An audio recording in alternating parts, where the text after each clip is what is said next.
Hello friend, welcome back to सायन tech channel. आपण CS1 ची इम्पॉर्टंट क्वेश्चन सिरीज स्टार्ट केलेली आहे.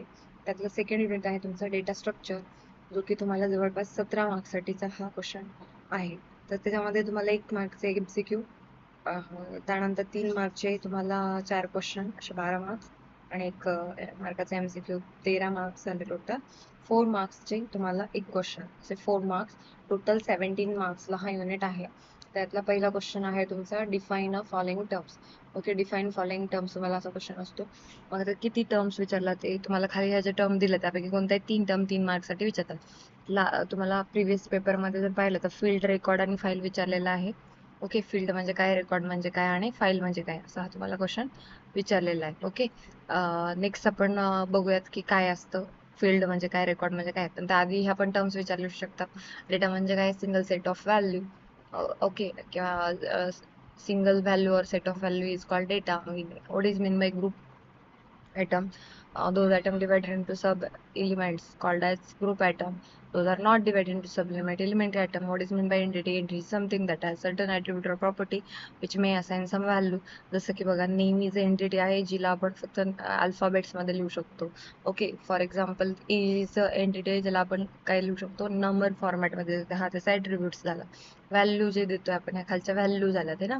ॲट्रिब्यूट म्हणजे तो कोणत्या फॉर्मॅटमध्ये लिहिला जातो तो. ओके, फील्ड म्हणजे काय, field is a single elementary unit of information represent and attribute. म्हणजे आता हे एकत्र जर घेतलं तर तुमची झाली field. Collection of entities called field असंही म्हणू शकतो. रेकॉर्ड काय, record is a collection of field. फील्डचं रिकलेक्शन जे काही आहे, ओके, त्याला म्हणणार रेकॉर्ड. आणि रेकॉर्डचं जे काही कलेक्शन असतं त्याला म्हणणार आपण file. File is a collection of record असं म्हणू शकतो. नेक्स्ट आहे तुमचा what is data structure. Definition विचारले जाते डेटा स्ट्रक्चरचे, आणि त्याचे तुम्हाला टाइप्स वगैरे हे नाही केला तर चालतो. त्यानंतर तुम्हाला 6 ऑपरेशन करायचे डेटा स्ट्रक्चरचे. 6 ऑपरेशन. आता ऑपरेटिंग सिस्टमचे सॉरी डेटा स्ट्रक्चरचे तुमची डेफिनेशन कोणती लिहिणार तुम्ही, की data structure is logical or mathematical model of a particular organization of a data. Book मधली डेफिनेशन लिहायची, TPS मधली नाही. ठीक आहे. आणि त्यानंतर तुम्हाला की हे 6 डेटा स्ट्रक्चर ऑपरेशन तुम्हाला विचारले जातात पेपरमध्ये. तर मग आता ही 6 ऑपरेशन तुम्ही कसे लिहिणार. पहिला आहे ट्रॅव्हर्सिंग, दुसरा आहे इन्सर्शन. ट्रॅव्हर्सिंग म्हणजे काय, व्हिजिटिंग अ रेकॉर्ड. इन्सर्शन म्हणजे adding a new value to the record. Deleting म्हणजे removing a value from existing record. त्यानंतर सर्चिंग म्हणजे काय, finding a location of record by using certain given key value म्हणजे primary key. Sorting म्हणजे काय, arranging record in some logical order, ascending और descending ऑर्डरमध्ये. Merging म्हणजे काय, मर्जिंग सॉर्टेड मर्ज फक्त आपण सॉर्टेडच करू शकतो. ठीक आहे. Merging two sorted files into a single sorted file is called merging. Okay, त्याच्यानंतर तुम्हाला अल्गोरिदमची डेफिनेशन लक्षात ठेवायची, की what is mean by algorithm.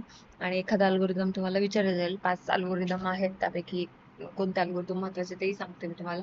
Algorithm म्हणजे काय असतो, it is a step by step execution of a program is called algorithm. आपण 11th पण पाहिलं. ओके, ही डेफिनेशन पुढे लागणार आहे तुम्हाला, ते लक्षात हे नका करू. नेक्स्ट तुम्हाला करायचं आहे, एक मिनिट, हा क्वेश्चन करायचा आहे तुम्हाला. Explain the flow chart of the following control structure. Sequence logic, selection logic, iteration logic. तुम्हाला सिक्वेन्स लॉजिक म्हणजे काय, तर वन आफ्टर अनदर एक्झिक्युशन होतो. म्हणजे मॉड्यूल A एक्झिक्यूट झाला तरच मॉड्यूल B, आणि मॉड्यूल B एक्झिक्यूट झाला तरच मॉड्यूल C. जसं सिस्टमॅटिक असतं, एकमेकांवर डिपेंड असतं, त्याला म्हणतो आपण सिक्वेन्स लॉजिक. ते तुम्हाला एक्सप्लेन करायचं. सिलेक्शन लॉजिक मध्ये 2 आहेत, एक आहे सिंगल सिलेक्शन, सिंगल अल्टरनेटिव्ह, आणि त्यानंतर डबल अल्टरनेटिव्ह. सिंगल अल्टरनेटिव्ह मध्ये काही जर कंडिशन ट्रू झाली तरच मॉड्यूल A एक्झिक्यूट होणार, आणि फॉल्स झाली तर असं काही ऑप्शनच नाही आपल्याला. ठीक आहे, असं काही आपण देणारच नाही. म्हणजे इफ वाली कंडिशन आहे फक्त. नेक्स्ट आहे तुमचा डबल इटरेशन. डबल इटरेशन मध्ये जर इफ कंडिशन ट्रू झाली तर मॉड्यूल A एक्झिक्यूट होणार, ही कंडिशन फॉल्स झाली तर मॉड्यूल B एक्झिक्यूट. म्हणजे 2 अल्टरनेटिव्ह आहेत तुम्हाला, तर ह्याला म्हणतात डबल अल्टरनेटिव्ह. ओके, नेक्स्ट तुम्हाला आहे इटरेशन. इटरेशन मध्ये तुम्ही 2 इटरेशन, एक फॉर लूप आणि व्हाईल लूप आपण एक्सप्लेन करू शकतो. की इटरेशन मध्ये एक्झिक्युशन काय होतं, रिपीटेडली होत असतं अंटिल द कंडिशन सॅटिस्फाय. जोपर्यंत कंडिशन ही सॅटिस्फाय होते तोपर्यंत हे मॉडेल एक्झिक्यूट होणार. एकदा ही कंडिशन फॉल्स झाली तर तुम्ही कुठे जाणार, एक्झिटला जाणार. ही डायग्राम काढा, ती नाही काढली तरी चालते, आणि सांगा की इटरेशन मध्ये repeatedly module get execute repeatedly until the condition satisfy. Okay, और until the condition is false असंही सांगू शकता. त्यानंतर तुम्हाला अल्गोरिदमवर क्वेश्चन असतो. नेक्स्ट ॲरेवर क्वेश्चन होता. ॲरेवरचे जे काही अल्गोरिदम्स असतील त्याच्यावर क्वेश्चन होतं. ॲरेचे डेफिनेशन लक्षात ठेवा. लिनियर ॲरे काय डेटा स्ट्रक्चर आहे. इट इज कोणता डेटा स्ट्रक्चर आहे. लिनियर डेटा स्ट्रक्चर आहे. 2 डेटा स्ट्रक्चर असतात. एक असतं लिनियर, दुसरं असतं नॉन लिनियर. लिनियर सिक्वेन्सने असणारा, नॉन लिनियर सिक्वेन्समध्ये नसलेला म्हणू शकतो आपण. ठीक आहे. त्यातला आहे तुमचा लिनियर ॲरे. लिनियर ॲरेची डेफिनेशन लक्षात ठेवा. Linear array is a homogeneous collection of a element. Okay. आणि त्याच्यानंतर जे काही तुमचे ॲरेची अल्गोरिदम आहे, तर ट्रॅव्हर्सिंगचा एक अल्गोरिदम आहे. ओके. नेक्स्ट आहे तुमचा बबल सॉर्टिंगचा. हा एक अल्गोरिदम करून घ्या बबल सॉर्टिंगचा, इम्पॉर्टंट आहे. ओके. तुम्हाला अल्गोरिदम जर विचारला, तुम्हाला किती मार्काला विचारणार, 3 मार्काला. Explain bubble sort algorithm with a suitable example. मग तुम्हाला असं बबल सॉर्टचा अल्गोरिदम ज्यावेळेस एक्सप्लेन करायचं त्यावेळेस काय लिहायचं, बबल सॉर्ट ब्रॅकेटमध्ये डेटा एन. डेटा म्हणजे काय की लिनियर ॲरेचं नाव आहे. एन म्हणजे काही एलिमेंट ॲरे आहे. ओके. मग आता स्टेप 2 आणि 3 रिपीट करा. कधीपर्यंत k is equal to 2 to n - 1 आहे. तर ह्या स्टेप्स तुम्हाला लिहायच्यात. Okay. Set ptr is equal to 1. Repeat while खालचे 2 कंडिशन a आणि b रिपीट करा until ptr is less than or equal to n - k. If data of ptr is greater than data of ptr plus 1, then interchange करा. जर greater असेल हा data याच्यापेक्षा, पहिला data दुसऱ्या डेटापेक्षा ग्रेटर असेल ॲरेतला, तर तुम्ही इंटरचेंज करा. नंतर ptrचं काय करा, पॉइंटर जो आहे 1 वरून 2 वर न्या, 1 ने ऍड करा, त्यानंतर एक्झिट करा. ओके. हे लिहायचं. हे एक्सप्लेनेशन नाही दिलं तरी चालतं तुम्ही. त्यानंतर एक्झाम्पल लिहा कोणतंही. हे एक एक्झाम्पल आहे बघा. डेटा डेटा 1 2 3 4 आहेत. आता कम्पेअर करणार आहे. हा ptr म्हणून सिलेक्ट केला. 53 55 आणि 43 कम्पेअर करणार. 53 is greater than 43, condition true. Exchange करा. मग तुम्हाला हे खाली एक्सचेंज दिलंय. सिमिलरली कधीपर्यंत एक्सचेंज करत जाणार, सॉरी, जोपर्यंत तुमचं आरे सॉर्टेड होत नाही तोपर्यंत. तुम्ही किती 3-4 फेजेस येणार याच्यावर. जितके एलिमेंट असतात त्याच्यापेक्षा एक फेज कमी येते. आता तुमचे जे काही 4 फेजेस येणार ते 1 2 3 4. ओके. इथले एक फेज बाकी आहे. नेक्स्ट आहे तुमचा binary search algorithm. Binary search algorithm बद्दल क्वेश्चन विचारतो. एक बबल सॉर्ट करा, एक बायनरी सर्च करा आणि तुमचं जो काही लिनियर सर्च वगैरे अल्गोरिदम आहे तो एक करून घ्या. 3 अल्गोरिदम करा आणि इन्सर्शनचा एक अल्गोरिदम करून घ्या. ठीक आहे. नेक्स्ट क्वेश्चन आहे write difference between linear search and binary search. हा डिफरन्स एक करून घ्या. लिनियर सर्च मध्ये काय करतो आणि बायनरी सर्च मध्ये काय करतो. Linear search perform unsorted list of element as well as sorted. दोन्ही पण करू शकते, बट इकडे काय असतं, बायनरी सर्च मध्ये सॉर्टेडच लिस्ट लागते. Compare the desire element with all element in array until the match is found. सगळे एलिमेंट्स कम्पेअर करून बसतो. आणि इथे काय की मिडचा एलिमेंट जोपर्यंत मिळत नाही तोपर्यंत मिडचाच एलिमेंट कम्पेअर करतो. सगळे एलिमेंट करायची गरज नाही पडत. Okay. Insertion of element in array can be perform very efficient when array is not order. Order जर नसेल तर कुठेही करू शकता. पण insertion new element require many elements physically move to the preserved order. इथे थोडंसं डिफिकल्ट. ओके. लार्ज साईज आहे. Large size array time required for search is very large. जितका जास्त लार्ज आहे तितकं तुम्हाला सॉर्टिंग करायला, सॉरी, सर्च करायला अवघड जाईल. आणि इकडे काय आहे की जर लार्ज असेल तर कम्पॅरेटिव्ह टाइम लेस असतो बाकीपेक्षा. मग याची टाइम कॉम्प्लेक्सिटी किती आहे, एन कम्पॅरिझन होतात याची किती, लॉग टू एन कम्पॅरिझन. हे लक्षात ठेवा कारण की MCQ ला लॉग टू एन असं विचारलं जातं आणि इकडे फक्त एन कम्पॅरिझन, वन कम्पॅरिझन येतं, वन कम्पॅरिझन बेस्ट केसमध्ये. ओके. त्याच्यानंतर तुम्हाला पॉइंटर बद्दल क्वेश्चन विचारतात की व्हॉट इज पॉइंटर. तर an array is called a pointer array if. कोणता ॲरे, पॉइंटर ॲरे म्हणजे काय, त्याला पॉइंटर ॲरे कधी म्हणणार, if each element of an array is a pointer. प्रत्येक एलिमेंट काय असेल, पॉइंटर असेल एलिमेंटचा. Okay. The variable is called pointer variable if it is point to the another variable. आपण आपल्याला माहिती, pointer is a variable which store the address of another variable. तसंच array is a array, pointer array काय करतो, दुसऱ्या त्याच्यातले जे काही व्हेरिएबल असतात, इच व्हेरिएबल दुसऱ्या एखाद्या व्हेरिएबलचा काय करतात, ॲड्रेस स्टोअर करतात. एक एक्झाम्पल तुम्हाला लिहायचं याच्यामध्ये. ठीक आहे. असं नेक्स्ट क्वेश्चन आहे तुमचा रेकॉर्ड बद्दल. रेकॉर्ड हा 4 मार्काला पण क्वेश्चन विचारलेला आहे आणि 3 मार्काला पण क्वेश्चन विचारले. तर रेकॉर्ड आणि how it is different from the linear array. डिफरन्सच्या फॉर्मॅटमध्ये करून घ्या की record is a collection of field or attribute म्हणू शकता तुम्ही. आणि डिफरन्स काय आहे रेकॉर्ड आणि ॲरेमध्ये. Array is a collection of field. Array काय, कलेक्शन ऑफ फील्ड्स आहे. Sorry, record is a collection of field आहे. तर array is a collection of homogeneous element. बघा, ॲरे व्हर्सेस रेकॉर्ड म्हणतायत किंवा रेकॉर्ड व्हर्सेस ॲरे म्हणतायत. तर रेकॉर्ड मध्ये कलेक्शन जे असतं तर ते नॉन होमोजिनियस एलिमेंटचं असतं आणि नॉन होमोजिनियस म्हणजे जे सिमिलर नाहीत ते. आणि ॲरे मध्ये कलेक्शन जे असतं ते होमोजिनियस एलिमेंटचं डेटा एलिमेंट्स असतात, म्हणजे ज्यांची डेटाबेस काय असते, डेटा टाईप असते सेम असते. ओके, नेक्स्ट म्हणजे नॅचरल ऑर्डरिंग जे काही आहे तुमच्या रेकॉर्ड मध्ये पॉसिबल नाहीये आणि नॅचरल ऑर्डरिंग ॲरे मध्ये पॉसिबल आहे. ओके, जे काही ऑर्डरिंग आहे त्याला आपण लेबल म्हणतो रेकॉर्ड मध्ये, आणि इकडे जे काही ॲरे मध्ये जे काही ऑर्डरिंग आहे त्याला आपण इंडेक्स म्हणतो. ओके, इंडेक्स म्हणतो. आणि ही जे काही इंडेक्स आहे ॲरे मध्ये म्हणतो, आणि इकडे लेबल नंबर म्हणतो. ठीक आहे, हे एक सांगू शकता. 4 डिफरन्स आहेत मला इथे दिलेले, तुम्ही ते वाचून घ्या. ठीक आहे, नेक्स्ट आहे तुमचा नेक्स्ट क्वेश्चन. नेक्स्ट आहे रेकॉर्ड आर रिप्रेझेंट. आता कोणत्याही एलिमेंटवर याच्यावर डेटा स्ट्रक्चर मध्ये काय की तुम्हाला एकतर कोणत्याही एलिमेंटवर विचारलं, म्हणजे फॉर एक्झाम्पल रेकॉर्डवर विचारलं तर ते एकतर थेअरी क्वेश्चन असेल की what is record, differentiate it, explain it with example. दुसरं की how it is represent in memory. Okay, प्रत्येक एलिमेंट इथून आपण पुढे तसंच बघणार की मग एखादा रेकॉर्ड मेमरीमध्ये कसा डिफाईन करू शकतो आपण ते सांगायचं आपल्याला. ठीक आहे, समजा फॉर एक्झाम्पल कन्सिडर रेकॉर्ड. हा एक रेकॉर्ड दिलेला आहे, त्याच्यामध्ये जे काही लेवल नंबर आहे बघा, तुम्ही जर बघितलं तर इथे हा फर्स्ट लेवलला आहे ना, बरोबर. नंतर हा सेकंड लेवलला आहे, सेकंड एलिमेंट आहे. हा थर्ड लेवलला आहे. ओके, आता बघा थर्ड थर्ड लेवलला आहे. ओके, मग ही नॅचरल ऑर्डरिंग नाही. 1 2 3 नंतर परत 3 येत नाही, 3 नंतर परत 2 येत नसतो, 1 2 3 नॉर्मल येतं. मग ही नॅचरल ऑर्डरिंग इथं पॉसिबल नाही. आणि डेटा टाईप पण सिमिलर नाही बघा. नेमचे डेटा टाईप्स काय असणार, अल्फाबेट्स आहेत तर कॅरेक्टर. ओके, ऍड्रेस असेल तर त्याच्यामध्ये पिन कोड जो आहे तो कशात असणार, न्यूमरिक फॉर्मॅटमध्ये. फोन नंबर जो न्यूमरिक फॉर्मॅटमध्ये. सिटी परत वेगवेगळे डेटा टाईप्स असणारे एलिमेंट्स असतात तुमचे. आणि मग हे कसं रिप्रेझेंट करतात मेमरीमध्ये, तर असं जितके रेकॉर्ड मध्ये एलिमेंट्स असतात, लेवल्स असतात, त्यानुसार त्याचे काय असतात ॲरे घेतो आपण. Linear array, parallel linear array घेतो. मग एका युजरचं नाव, फर्स्ट नेम काय, लास्ट नेम काय, सेक्स काय, सिटी काय, पिनकोड काय, फोन नंबर काय, इथे आपण देतो. मला हे एक्सप्लेन करायचे डायग्राम काढून. नेक्स्ट आहे तुमचा लिंक लिस्ट. आणि show link list suitable example 6 node. आणि दुसरा एक क्वेश्चन असतो की how it is represent in memory, तुम्हाला असं विचारतात. तर लिंक लिस्ट काय, link list is the collection of data elements, कोणत्या लिनियर डेटा एलिमेंट्स. ओके, आणि त्याला काय म्हणतो आपण, नोड्स म्हणतो. लिंक लिस्ट जे कलेक्शन आहे तर त्याला काय म्हणतो आपण, नोड म्हणतो. ओके, लिनियर ऑर्डर मध्ये असते. मग ही link list is also called one way list, याला आपण दुसरं नाव वन वे लिस्ट पण म्हणतो. याच्यात 2 पार्ट असतात. 2 पार्ट कोणते, फर्स्ट पार्ट असतो इन्फो पार्ट. ओके, बघा ह्याला 2 पार्ट असतात, 1 आणि 2.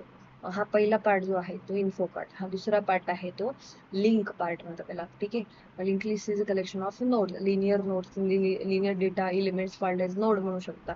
ओके, ते नेक्स्ट सांगू शकता लिनियर आहे, वन वे लिस्ट म्हणतात. त्याच्यात 2 पार्ट्स आहे, एक आहे इन्फो पार्ट, दुसरा आहे link part. Info content the actual information, link काय करतो तो, इन्फो कंटेन ऍक्च्युअल इन्फॉर्मेशन. आणि link content the address of next node, link काय करतो, नेक्स्ट नोडचा ऍड्रेस कंटेन करतो, हे सांगायचं. आणि एक एक्झाम्पल द्यायचं. जो स्टार्टिंगचा नोड असतो त्याच्यामध्ये इन्फो पार्ट मिसिंग असतो, फक्त तो स्टार्टिंग नोड काय करतो, फर्स्ट नोडचा ऍड्रेस स्टोअर करतो. बघा हा फर्स्ट नोड आहे, याच्यामधला ए, इन्फो पार्ट काय ए आहे, आणि लिंक पार्ट काय 13 आहे. मग ए इज ऍक्च्युअल एलिमेंट आणि 13 is the address of next element. जर तुम्ही हे बी एलिमेंट पाहता, याचा ऍड्रेस किती 13, तर हा इथे स्टोअर केला जातो. मग एरो आपल्याला पॉइंट करते की नेक्स्ट एलिमेंट कुठे स्टोअर आहे हे सांगतो तुम्हाला. तुम्हाला हे एक्सप्लेन करायचंय, इथे तुम्हाला तेच दिलंय, तेच एक्सप्लेनेशन. जर एखादा फर्स्ट नोड आहे त्याला कोणता पार्ट न असणार आहे, ते इन्फो पार्ट, ते फक्त ऍड्रेस स्टोअर करतो. आणि लास्ट नोड जो आहे, लास्ट नोड मध्ये नेक्स्ट एलिमेंट असणार आहे का, नाही, मग ऍड्रेस पण स्टोअर केला जाणार नाही, फक्त इन्फो पार्ट असेल. ओके, तुम्हाला असे 6 एलिमेंट 5 एलिमेंट काढून दाखवा असं सांगतो, ते एक्सप्लेन करायचं. त्याच्यामध्ये सांगायचं इन्फो पार्ट कोणते. इन्फो पार्ट याच्यात A B C D E F आहे. लिंक पार्ट कोणते, 13 19 14 12 18, आपल्या मनाने अंदाजे नंबर्स लिहायचे. ठीक आहे, आणि याच्यात इन्सर्शन डिलिशन ऑपरेशन सोपं आहे असं सांगा.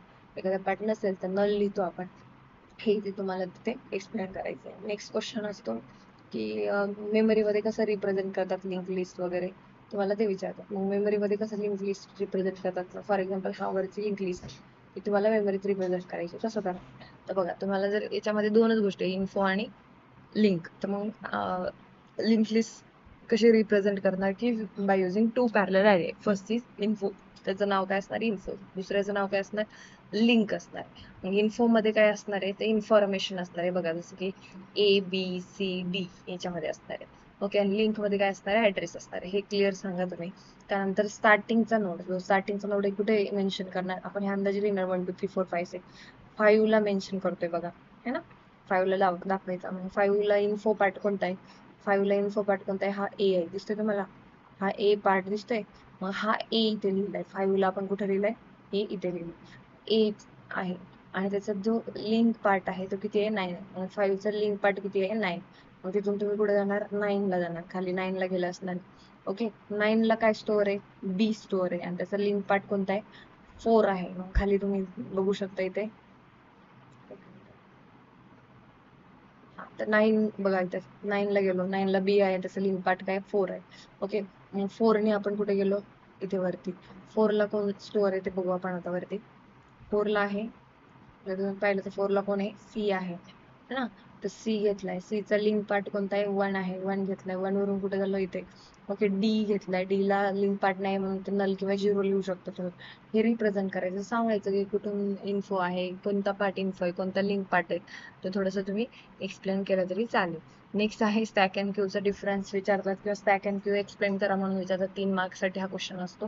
की लिंक लिस्ट वाला क्वेश्चन तुम्हाला 3 किंवा 4 मार्क्ससाठी विथ मेमरी रिप्रेझेंटेशन विचारलं जातं. तर हा लिंक स्टॅक आणि क्यू म्हणजे काय, जी stack work on LIFO system. LIFO म्हणजे काय, लास्ट इन फर्स्ट आउट. एखादा जर बॉक्स घेतला तुम्ही, त्याच्यामध्ये जर तुम्ही 2-3 बुक्स ऍड केले, तर जो लास्टला बुक इन्सर्ट केला तोच काय निघेल फर्स्टला आउट होईल. म्हणजे ज्याचं तोंड फक्त एका साईडनं ओपन असेल अशा बॉक्समध्ये. ठीक आहे, तर stack work on last in first out system, तर queue work on first in first out. जर तुम्ही एखाद्या मूवी तिकीटच्या रांगेत लागले, तर जो पहिला जाईल त्यालाच पहिलं तिकीट मिळणार. म्हणजे जो फर्स्ट इन झाला तोच फर्स्ट आउट होणार. Okay, stack work on LIFO system, queue work on FIFO system. आता last in first out system मध्ये काय होते, the element which is inserted at last will be deleted first. First in first out मध्ये काय होतं, the element which is inserted the element which is inserted first will be deleted first. Okay, मग असं होतं. नंतर stack is example of LIFO system, Q is example of FIFO system. Okay, insertion operation in stack is called, element आपण जेव्हा insert करतो त्याला आपण push म्हणतो. ओके, स्टॅक मध्ये insertion operation in Q is called rare. Okay, insertion operation जे काही stack मध्ये होतं ते त्याला पुश म्हणतो. तर तुमचं जे काही क्यू मध्ये होतं त्याला रेअर म्हणतो. डिलिशन ऑपरेशन इकडे स्टॅक मध्ये पॉप म्हणतात, डिलिशन ऑपरेशन इकडे फ्रंट म्हणतात. ठीक आहे, एक एक्झाम्पल लिहायचे तुम्हाला त्याचं. एक्झाम्पल काय की स्टॅक ऑफ डिशेस, हे एक्झाम्पल झालं. इकडे एक्झाम्पल की क्यू फॉर द क्रिकेट किंवा सिनेमा तिकीट्स, है ना, tickets in a cinema hall किंवा ticket in a movie, sorry cricket stadium वगैरे असं लिहू शकता तुम्ही. काय लक्षात ठेवायचं, LIFO stack, FIFO queue, push operation insertion stack, pop तिकडे rear. Okay, deletion operation stack मध्ये पॉप, डिलिशन ऑपरेशन तिकडे फ्रंट क्यू मध्ये. एक्झाम्पल लक्षात ठेवा, तुम्हाला हे क्वेश्चन विचारलेला आहे. नेक्स्ट आहे तुमचा ट्री वरचा एक क्वेश्चन असतो. ओके, ट्रीला रूट काय म्हणतात, लीफ म्हणजे काय, चाइल्ड म्हणजे काय, बायनरी. आता बायनरी ट्रीची तुम्हाला डेफिनेशन विचारतात. बायनरी ट्रीची डेफिनेशन काय, a tree with left and right child is called binary tree. म्हणतात रूट काय, रूट म्हणजे काय, a tree which node which has no parent is called root. Leaf काय, which node which has no child is called leaf. Child कोण, node of same parent is called child. Sibling कोण, sorry child कोण, okay, child कोण, node एक single पॅरेंटचे जो काही पॅरेंटचे जे काही नोड्स असतील त्याला आपण चाइल्ड म्हणतो. सिबलिंग कोण, त्याला सिबलिंग म्हणू शकतो हॅव्हिंग सेम पॅरेंट, ज्यांना सेम पॅरेंट आहे तो. ओके, नेक्स्ट तुम्हाला लेवल ऑफ ट्री म्हणतात. Distance from root two the tree node is called level of tree. असे 0, 1, 2 लेवल्स असतात. ओके, डेप्थ म्हणजे काय, हाईट ऑफ अ ट्री म्हणू शकतो आपण त्याला. ओके, म्हणजे जेवढी काय तुमची लेवल आहे त्याच्यात एक ऍड केला की तुम्हाला काय मिळते, डेप्थ आणि हाईट मिळते. डिग्री काय असते, किती नोड आहे याला आपण डिग्री म्हणतो. ओके, किती नोड्स आहेत, म्हणजे ए ला किती नोड्स आहेत, बी आणि सी असे 2 नोड आहेत, म्हणजे त्याची डिग्री किती झाली, 2. ओके, सी ला किती नोड आहेत, 1, 2, 3. ओके, सी ला बघा किती आहेत, 3. ओके, आणि खालचे जे सगळे नोड्स आहेत त्यांना काहीच नाही आहे, त्यामुळे याला 0. जितके जास्त त्याचे चाइल्ड्स असतील तेवढे त्याची डिग्री असते, हे सांगायचे तुम्हाला. नेक्स्ट तुम्हाला what is binary tree definition विचारलं, ती डेफिनेशन लक्षात ठेवा. त्यानंतर बायनरी ट्रीला मेमरी रिप्रेझेंटेशन कसं करतात, तर 2 वेनी करतात, लिंक रिप्रेझेंटेशन आणि सिक्वेन्शियल रिप्रेझेंट. लिंक लिस्ट पाहिली ना आपण, तशा वेळी जर तुम्ही जर रिप्रेझेंट केलं त्याला लिंक रिप्रेझेंटेशन म्हणतात. याच्यामध्ये 2 ॲरे यूज करतात, 3 ॲरे यूज करतो, सॉरी. पहिल्या ॲरेचं नाव आहे इन्फो, दुसरा आहे लेफ्ट आणि तिसरा आहे राईट, कारण की ट्रीला एक लेफ्ट पार्ट असतो आणि एक राईट पार्ट असतो. इन्फो पार्ट ऍक्च्युअली त्या नोड मध्ये असलेली व्हॅल्यू. ओके, रूट काय कंटेन करतो, तो address of first node contain करतो. इन्फो काय कंटेन करतो, information of that node, actual content. Okay, आणि लेफ्ट काय कंटेन करतो, address of left node. Right काय कंटेन करतो, ऍड्रेस ऑफ राईट नोड. ठीक आहे, नेक्स्ट आहे तुमच्या, बघा, एक ट्री असेल, त्या ट्रीला समजा आता हा ट्री जर मला ड्रॉ करायचा असेल तर तो कसा करणार, info part, left part, right part. म्हणजे फॉर एक्झाम्पल हा 5th रूट होता त्याचा ए, त्याचा लेफ्ट पार्ट 1 असेल आणि राईट पार्ट 9 असेल, मग 1 वर जाणार, 1 ला बी. ओके, 9 ला जाणार सी. त्याचा लेफ्ट पार्ट राईट, प्रत्येक नोडचं लेफ्ट राईट असं केलं तर तुम्हाला तुमचा एक ट्री डायग्राम काढू शकता तुम्ही. ओके, कोणत्याही नोडची, कोणता एक बेसिक नोड घ्या आणि ते एक्सप्लेन करा. त्यानंतर सिक्वेन्शियल रिप्रेझेंटेशन मध्ये तुम्ही काय करताय, ते एकाच मध्ये तुम्ही इथे यूज करताय. तिकडे लिंक रिप्रेझेंटेशन मध्ये 3 ॲरे यूज करता पॅरलल, तिकडे सिंगल ॲरे. तिकडे 3 ॲरेचं नाव काय होतं, इन्फो, लेफ्ट, राईट. इकडे सिंगल ॲरेचं नाव काय आहे, ट्री आहे. ओके, जो काही तुमचा ट्री आहे तो एका सिक्वेन्सने असणार आहे. म्हणजे आता जर इथे ए आहे तर ए असं असणार, बघा, हा ए. ठीक आहे, त्याचा लेफ्ट पार्ट कोणता, त्याच्यानंतर त्याचा लेफ्ट पार्ट,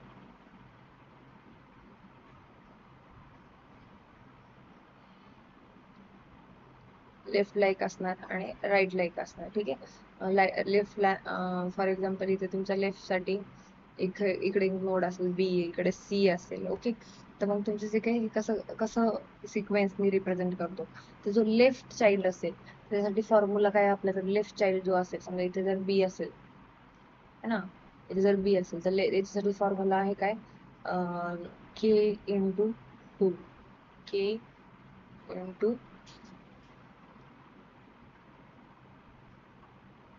2. ठीक आहे, के इंटू 2 म्हणजे के काय असतो, पॅरेंटचा जो काही लेवल असतो, पॅरेंटचा जो काही नंबर असतो, जिथे पॅरेंट स्टोअर असतो तो. फॉर एक्झाम्पल ए कुठे स्टोअर आहे, 1 ला स्टोअर आहे. 1 इंटू 2 म्हणजे बी कुठे स्टोअर होणार, 2 ला. मग सी साठी काय, म्हणजे लेफ्ट साइड साठी जसं, लेफ्ट साइड चाइल्ड साठी जसं तुम्हाला फॉर्म्युला आहे K into 2, tree of K into 2, तसंच इकडे आहे के इंटू 2 प्लस 1. ओके, म्हणजे आता के ची व्हॅल्यू किती, याचा पॅरेंट कोण होता, ए कुठे स्टोअर आहे, 1 ला. सी साठी बघा, 1 इंटू 2 किती झाले, 2 प्लस 1, 3. 3 ला कोण जाणार, ओके. असं तुमचा असतो सिक्वेन्शियल रिप्रेझेंटेशन आणि लिंक रिप्रेझेंटेशन ऑफ ट्री विचारतात तुम्हाला. त्यानंतर तुम्हाला क्वेश्चन आहे नेक्स्ट, हा क्वेश्चन असतो बघा तुम्हाला, हा तुम्हाला 4 मार्कासाठी क्वेश्चन किंवा 3 मार्काला हा क्वेश्चन विचारलेला आहे. ओके, मग आता 4 मार्काला विचारलं तर काय विचारते, what is binary tree, draw the diagram for the given expression. Okay, binary ट्रीची डेफिनेशन आणि डायग्राम ते एक्सप्लेन करायचं. आता कसं बघा, एफ इज इक्वल टू किती आहे, A minus B divided by P into M plus H असेल. आता एक्सप्रेशन हे खूप सोपं आहे. या एक्सप्रेशनला विचारा की 2 पार्ट मध्ये कोण डिवाइड करतं, तर आपल्याला ऑब्विस माहिती, इक्वल टू साइन काय करतो, एल एच एस आणि आर एच एस ला वेगळं करतो. मग ही झाली लेफ्ट साइड आणि ही झाली राईट साइड. ओके, मग आता जो मिडल असतो है ना, मला जर हा मिडल दिसतो, इक्वल टू काय झाला, मिडल झाला, तर मग तो रूटला लिहिणार आपण, ते दिसते तुम्हाला रूट. मग या रूटच्या लेफ्टला कोण आहे, एफ आहे, तो लिहिलाय लेफ्ट साइड, या साइडचं झालं. ठीक आहे, आता जे झालं त्याला कट करून टाकायचं असं. ठीक आहे. मग आता तुम्हाला नंतर राहिलं की आता हे उरलेलं बघा है ना, A minus B divided by दुसऱ्या ब्रॅकेटमध्ये P into M plus H. मग याला परत विचारायचं की दोन पार्टमध्ये कोण डिवाइड करता.